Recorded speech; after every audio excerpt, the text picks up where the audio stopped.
ನನ್ನ ನೆಚ್ಚಿನ ಕೃಷಿ ಬಾಂಧವರೇ, ಹಾಬಿ ಗಾರ್ಡನಿಂಗ್ ಆ್ಯಂಡ್ ಕಲೆಕ್ಷನ್ ಈ ಚಾನಲ್ ನನಗೆ ಮಗದೊಮ್ಮೆ ಸ್ವಾಗತ ಬಯಸ್ತಿದ್ದೇನೆ.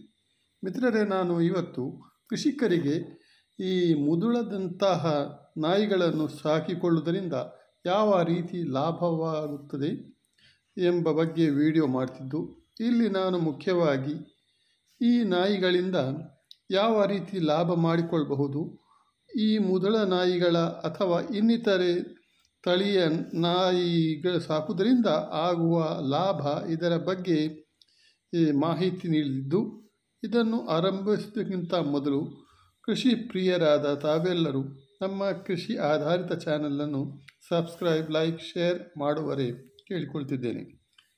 ಮಿತ್ರರೇ, ಮುಖ್ಯವಾಗಿ ನಮ್ಮ ಈ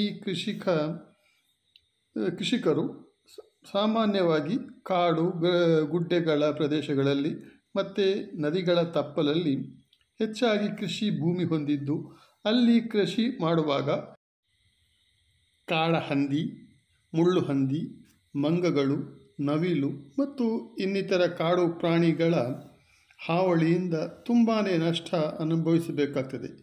ಈ ನಷ್ಟಗಳನ್ನು ಕಡಿಮೆ ಮಾಡಲು ಕೆಲ ರೈತರು ಮುದುಳ ನಾಯಿಯಂತಹ ನಾಯಿಗಳನ್ನು ಸಾಕಿಕೊಂಡು ಒಳ್ಳೆಯ ಯಶಸ್ಸು ಹೊಂದಿರುತ್ತಾರೆ.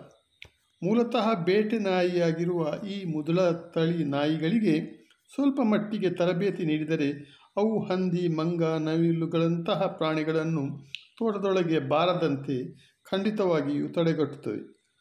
ಕೆಲವೊಮ್ಮೆ ಕೆಲ ರೈತರು ತಮಗೆ ಬೇಕಾದಂತಹ ಸಣ್ಣ ಪುಟ್ಟ ಕಾಡು ಪ್ರಾಣಿಗಳನ್ನು ಹಿಡಿಯಲು ಕೂಡ ಈ ನಾಯಿಗಳನ್ನು ಉಪಯೋಗಿಸಿಕೊಳ್ತಾರೆ. ಅಲ್ಲದೆ ಡಾಬರ್ಮ್ಯಾನ್ನಂತಹ ನಾಯಿಗಳನ್ನು ಸಾಕಿಕೊಂಡ್ರೆ ಇದರ ಶಬ್ದಕ್ಕೆ ಹೆಚ್ಚಿನ ಚಿಕ್ಕ ಪುಟ್ಟ ಪ್ರಾಣಿಗಳು ತೋಟದ ಕಡೆ ಬರುವುದನ್ನೇ ನಿಲ್ಲಿಸಿಬಿಡುತ್ತವೆ. ಅಲ್ಲದೆ ಕಳ್ಳ ಕಾಕರ ಹಾವಳಿಯಿಂದಲೂ ಈ ನಾಯಿಗಳಿಂದ ನಾವು ರಕ್ಷಣೆಯನ್ನು ಪಡೆದುಕೊಳ್ಳಬಹುದಾಗಿದೆ. ಇನ್ನು ಈ ನಾಯಿಗಳನ್ನು ಸಾಕಿಕೊಂಡು ಇವುಗಳ ಬ್ರೀಡ್ ಮಾಡಿಕೊಂಡು ಹಲವಾರು ರೈತರು ಇದನ್ನು ಕೃಷಿ ಚಟುವಟಿಕೆಯೊಂದಿಗೆ ಉಪಕಸುಬಾಗಿ ಮಾಡಿಕೊಳ್ಳುತ್ತಿದ್ದಾರೆ ಮತ್ತು ಉತ್ತಮವಾದಂತಹ ಸೈಡ್ ಇನ್ಕಮ್ ಕೂಡ ಪಡೆದುಕೊಳ್ತಿದ್ದಾರೆ.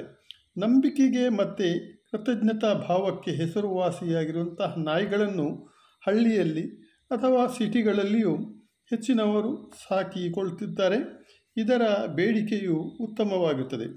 ಇಲ್ಲಿ ಹಲವಾರು ತಳಿಗಳು ಬರುತ್ತವೆಯಾದರೂ ಪ್ರಮುಖವಾಗಿ ಮುದುಳ ತಳಿ, ಡಾಬರ್ಮ್ಯಾನ್, ಜರ್ಮನ್ ಶೆಫರ್ಡ್, ಲ್ಯಾಬ್, ಪ್ಲಮೋರಿಯನ್, ಡ್ಯಾಶ್ ಇಂತಹ ತಳಿಗಳು ಹೆಚ್ಚು ಜನಪ್ರಿಯವಾಗುತ್ತದೆ.